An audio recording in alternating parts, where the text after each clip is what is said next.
Today is day 3 of Operation Epic Fury, and I need you to sit with that name because somebody in the Pentagon actually chose it, not as a joke. Operation Epic Fury. That's the real name. 72 hours ago, the US and Israel launched what officials are already calling the largest air campaign in modern history. Targets across Iran, nuclear sites, missile infrastructure, naval assets. And Pete Hegseth, the same guy who campaigned on ending endless wars, who promised America first meant staying home, just held a Pentagon press conference to tell America this one is different. I'm Jordan Vale. I've been watching this since Saturday, and I keep coming back to one word he used: laser focused. We're going to dig into what that actually means, because the receipts tell a pretty different story. This is not Iraq. This is not endless. We fight to win, and we don't waste time or lives. This is not a single overnight operation. The military objectives that CENTCOM and the Joint Force have been tasked with will take some time to achieve, and in some cases will be difficult and gritty work. We expect to take additional losses. Look, America first was supposed to mean we come first, not that we strike first. That difference is exactly what we're decoding today. Here's what Pete Hegseth said at this morning's Pentagon briefing, and I want you to hold his exact words because we're coming back to them. The mission of Operation Epic Fury is laser-focused. Destroy Iranian offensive missiles. Destroy Iranian missile production. Destroy their navy and other security infrastructure, and they will never have nuclear weapons. Laser-focused. That's the frame. Defined objectives. A surgical operation with a clear endpoint. And then, in that same briefing, the same podium, General Dan Kane confirmed that Ali Khamenei, Iran's supreme leader, the head of state of a sovereign nation, had been killed. A decapitation strike in Tehran. Successful. Confirmed. Now, here's the thing about those two facts living side by side. Laser-focused describes a precision military mission. Decapitation strike describes the targeted killing of a government's leadership. Those aren't the same category of military action. One is a strategic objective. The other is a regime-altering event with consequences that no war college can fully model in advance. And Hegseth knew exactly what he was saying when he said it, because he then added this, and I want you to hear these words carefully. This is not a so-called regime change war, but the regime sure did change. He said that at an official Department of Defense press conference, on the record, almost like he couldn't help himself. General Kane, standing right there next to him, added that the military expects additional losses. No timeline offered, no defined endpoint, no exit ramp mentioned in the public briefing. So here's what the official US government position looks like as of Monday morning, March 2nd, 2026. The mission is laser-focused. It's not regime change. The supreme leader is dead. The government structure of Iran has been disrupted. More American service members are expected to die, and there is no confirmed end date. The USS Gerald R. Ford Carrier Strike Group is currently positioned in the region. The MH-60S Seahawks are flying. The scale of what's been committed in hardware, in personnel, in geopolitical consequence is not a surgical strike. It's the opening move of something that doesn't have a defined final move yet. Laser-focused was the promise. What we're looking at is the beginning of a weeks-long mission with no finish line. And that's a pretty significant gap between the rhetoric and the reality, really. Wait, did you catch that? The regime sure did change. He said that, out loud, almost like he couldn't help himself. By the administration's own admission, the regime has changed, which puts them squarely in the territory of the regime change wars they spent years criticizing. Their lawyers will argue there's a legal distinction, maybe, but the supreme leader is dead. That's the outcome. And the economic fallout from that outcome landed in your wallet this morning. On March 2nd, 2026, Qatar Energy confirmed a full production halt at Ras Laffan. If that name doesn't mean anything to you yet, it's about to. Ras Laffan is one of the largest liquefied natural gas facilities on Earth, and as of this morning, it's offline. The reason? Iran launched retaliatory drone strikes targeting the facility, threatening the Strait of Hormuz shipping corridor. The halt was a direct operational consequence of the conflict now underway, not a market reaction, not a coincidence. And here's the number you need to know. Ras Laffan supplies approximately 20% of the world's total LNG. Every molecule of it moves through the Strait of Hormuz, and that strait is now a live conflict zone. European benchmark gas futures, specifically Dutch front-month contracts, which set the price standard for the continent, surged by as much as 50% in some markets today, depending on the benchmark. Some reports put the floor closer to 28%, but the high-end moves were historic either way. Either number represents one of the largest single-day moves in energy markets in years, triggered directly by the decision to launch Operation Epic Fury. Now, put that next to something specific. In 2024, at rally after rally, candidate Trump made a direct promise: cheaper energy. Drill, baby, drill. Energy independence, lower costs at the pump. The argument was that America First foreign policy meant staying out of the entanglements that destabilized global energy markets, made specifically in contrast to what neoconservatives had done in the Middle East. Wars that drove up costs, extended supply disruptions, and left American consumers paying the bill. And now, 72 hours into an operation launched by that same administration, 20% of global LNG is offline.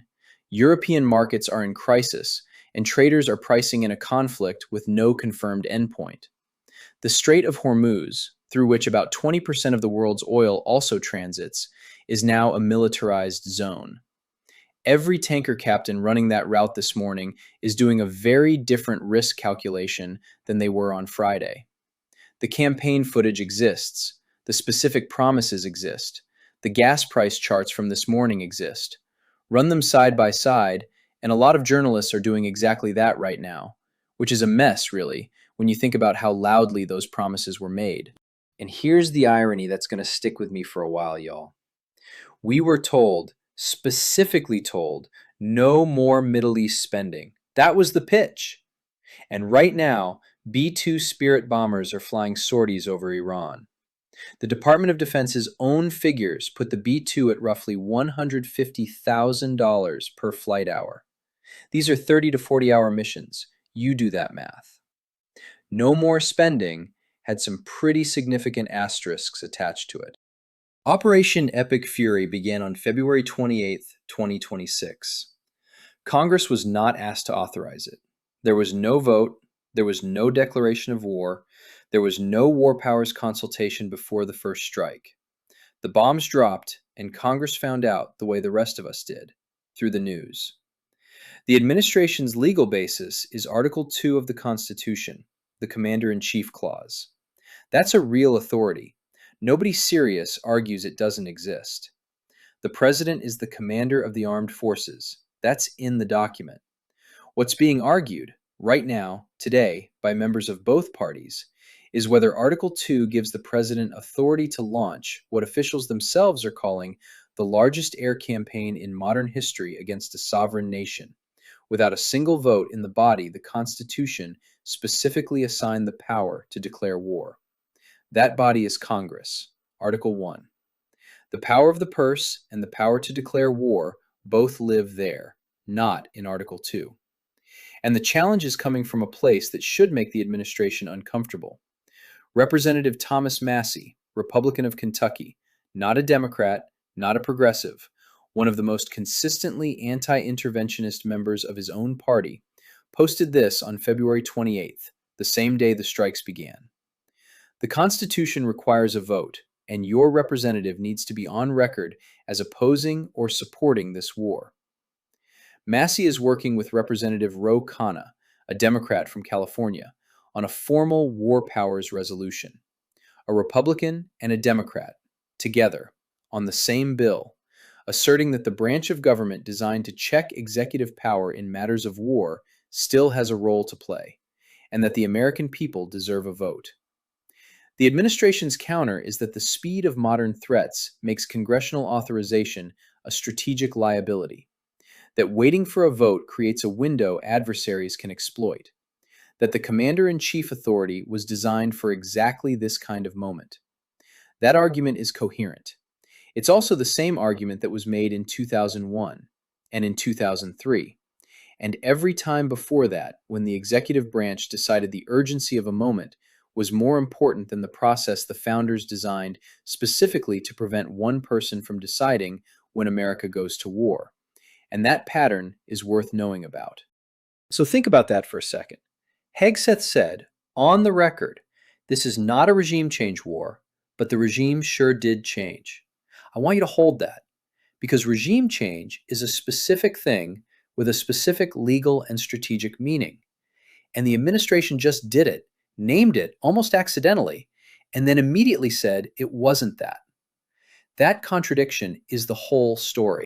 Here's where we have to go back, because this story doesn't start on February 28th. It starts in 2003. March of that year, the United States launched Operation Iraqi Freedom. The justification?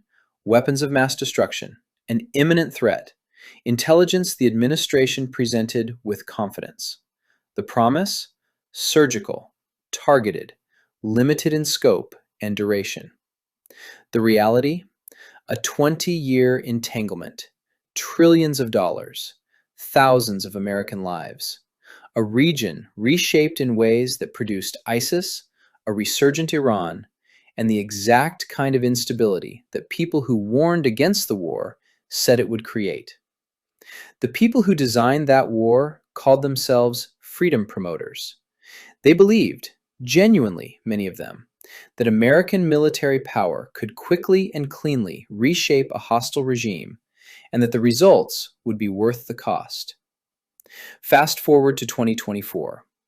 The political figures who rode to power on the failure of that project, who built entire brands around America First, around ending endless wars, around the argument that neoconservative foreign policy had bankrupted the country and bled it dry, those same figures are now running the Pentagon. And here's what the comparison table actually looks like when you put 2024 promises next to 2026 reality. Promise, end endless wars. Reality, Operation Epic Fury, Day 3, no end date. Promise, no more nation building. Reality, a decapitation strike that eliminated Iran's head of state and destabilized its government structure. Promise, energy independence and lower costs. Reality, 20% of global LNG offline, European gas futures up more than 40%. Promise, America First means staying out of other countries' conflicts. Reality, the largest air campaign in modern history, launched without a congressional vote. The architecture is identical to 2003. The language is different. The branding is different. Epic Fury is not Iraqi freedom. America First is not democracy promotion. But when you strip the branding and look at the actual policy, a major air campaign launched unilaterally against a Middle Eastern nation with no exit strategy stated publicly, and an acknowledgement that additional losses are expected, the bones are the same bones. Hegseth said, "This is not Iraq." And he's right that it's not Iraq. It's bigger, faster, and it started without even the congressional resolution that authorized the Iraq War. And that's not a minor distinction when you're talking about democratic accountability. So here's where I land. The Constitution either means something or it doesn't. The War Powers Clause either applies or it's just ink on paper. And the America First promises either meant something or they were always just branding. The administration is facing real scrutiny on all of it, and that scrutiny is deserved. A vote didn't happen. A war with no stated endpoint just started, in our names, with our money, with our service members in harm's way. Y'all, the Constitution isn't a suggestion. Pay attention to this one. Thanks for spending a few minutes digging into this with me. If you want more grounded, progressive commentary without the outrage bait, subscribe and stick around. Every time you watch, share, and engage, it helps build a community that believes democracy is worth understanding and defending. I'll see you in the next video.